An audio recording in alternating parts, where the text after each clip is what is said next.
എല്ലാവർക്കും നമസ്കാരം. നാരായണം എന്ന നമ്മുടെ ചാനലിലേക്ക് എല്ലാവർക്കും സ്വാഗതം. നമ്മൾ മലയാളികൾക്കിടയിൽ വളരെ പ്രചാരമുള്ള ഒരു ശൈലിയാണ് തൃശങ്കു സ്വർഗം. എന്നാൽ എന്താണ് ഈ വാക്കിൻ്റെ യഥാർത്ഥ അർത്ഥമെന്നും ഇതിനു പിന്നിലെ രസകരമായ പുരാണ കഥ എന്താണെന്നും നിങ്ങൾക്കറിയാമോ?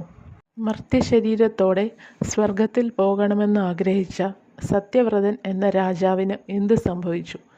ദേവേന്ദ്രൻ പോലും ഭയപ്പെട്ട ആ സ്വർഗ നിർമ്മാണത്തിൻ്റെ കഥയാണ് നമ്മൾ ഇന്ന് ഈ വീഡിയോയിലൂടെ നോക്കാൻ പോകുന്നത്. ഭൂമിക്കും സ്വർഗത്തിനും ഇടയിൽ തല കീഴായി തൂങ്ങിക്കിടക്കേണ്ടി വന്ന ഒരു രാജാവിൻ്റെ കഥ.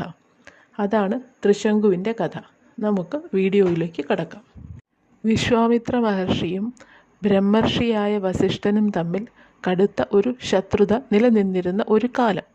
അക്കാലത്ത് ഇക്ഷ്വാകു വംശത്തിൽ സത്യവ്രതൻ എന്ന ഒരു രാജാവ് അയോധ്യ ഭരിച്ചിരുന്നു. ഉടലോടെ സ്വർഗത്തിലെത്തുക എന്ന ഉദ്ദേശത്തോടെ അദ്ദേഹം ഒരു യജ്ഞം നടത്തുവാൻ തീരുമാനിച്ചു. വസിഷ്ഠമുനിയെ ഈ യജ്ഞത്തിൻ്റെ പുരോഹിത സ്ഥാനം ഏറ്റെടുക്കുവാൻ രാജാവ് ക്ഷണിക്കുകയും മുനി അത് നിരസിക്കുകയും ചെയ്തു. പിന്നീട് രാജാവ് വസിഷ്ഠമുനിയുടെ 100 പുത്രന്മാരുടെ അടുത്ത് ചെന്ന് തൻ്റെ യാഗത്തിൽ സഹായിക്കണം എന്ന് അഭ്യർത്ഥിച്ചു. തങ്ങളുടെ പിതാവ് നിരസിച്ച ഈ പുരോഹിത സ്ഥാനം ഏറ്റെടുക്കുവാൻ അവരും വിസമ്മതിച്ചു. മാത്രമല്ല, അവർ രാജാവിനെ ശകാരിക്കുകയും ചെയ്തു. നിങ്ങൾക്ക് സഹായിക്കാൻ കഴിയില്ലെങ്കിൽ ഞാൻ മറ്റാരുടെയെങ്കിലും സഹായം തേടിയേക്കാം എന്ന ധിക്കാരപൂർവ്വമുള്ള മറുപടി വസിഷ്ഠമുനിയുടെ പുത്രന്മാരെ കോപാകുലരാക്കി.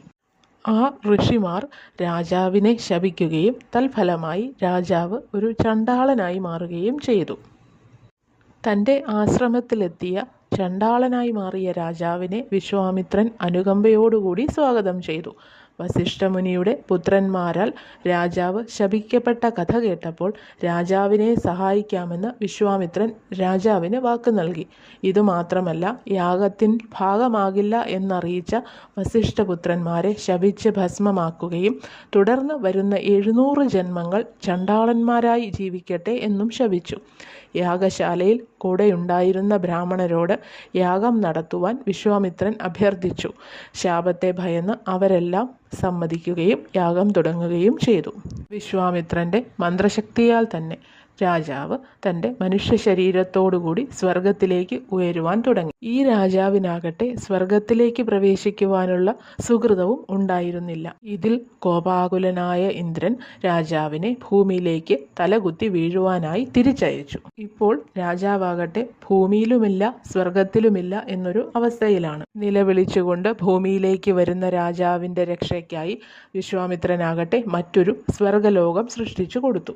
ഈ പ്രവൃത്തിയിൽ കോപാകുലരായ ദേവന്മാർ വിശ്വാമിത്രനോട് പറഞ്ഞു, ഈ രാജാവിനെ സഹായിക്കാനുള്ള അങ്ങയുടെ ശ്രമങ്ങൾ ദയവ് ചെയ്ത് നിർത്തിയാലും അയാൾക്ക് സ്വർഗലോകം പ്രാപിക്കുവാനുള്ള സുകൃതമില്ല. പക്ഷേ വിശ്വാമിത്രൻ താൻ കൊടുത്ത വാക്കിൽ നിന്നും പിന്മാറാൻ തയ്യാറായിരുന്നില്ല. രാജാവിനെ ഉടലോടെ സ്വർഗത്തിലേക്ക് എത്തിക്കാം എന്ന് പറഞ്ഞ വാക്കിൽ തന്നെ അദ്ദേഹം ഉറച്ചു നിന്നു. അതിനാൽ പുതിയതായി സൃഷ്ടിച്ച ഈ സ്വർഗലോകം പ്രപഞ്ചമുള്ളിടത്തോളം കാലം ഉണ്ടായിരിക്കുമെന്നും ദേവന്മാർ ഇത് അംഗീകരിക്കണം എന്നും ആയിരുന്നു അദ്ദേഹം ആവശ്യപ്പെട്ടത്.